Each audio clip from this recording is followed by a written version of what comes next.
মল্লিকা সেনগুপ্তের কবিতা আপনি বলুন মার্কস।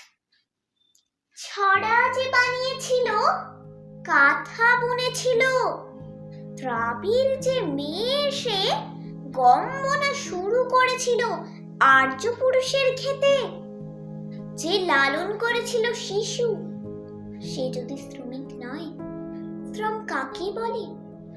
আপনি বলুন মার্কস, কে শ্রমিক, কে শ্রমিক নয়? নতুন যন্ত্রে যার মাস মাইনে কারিগর, শুধু তারা শ্রম করে? শিল্প যুগ যাকে বসতে উপহার দিল, সেই শ্রমিক গৃহিণী প্রতিদিন জল তুলে, ঘর মুছে, খাবার বানায়। হাড় ভাঙা খাটুনি শেষে রাত হলে ছেলেকে পিঠে দিয়ে বসে বসে কাঁদে। শিল্পী শ্রমিক নয়? আপনি বলুন মার্কস, শ্রম কাকে বলে? গৃহশ্রমে মজুরি হয় না বলে মেয়েগুলি সারাদিন ঘরে বসে বিপ্লবীদের ভাত রেঁধে দেবে, আর কমরেড শুধু যার হাতে কাস্তে হাতুড়ি। আপনাকে মানাই না এই অবিচার।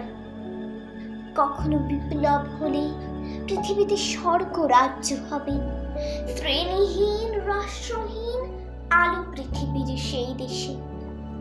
আপনি বলুন মা, মেয়েরা কি বিপ্লবীর সেবাদাসী হবে?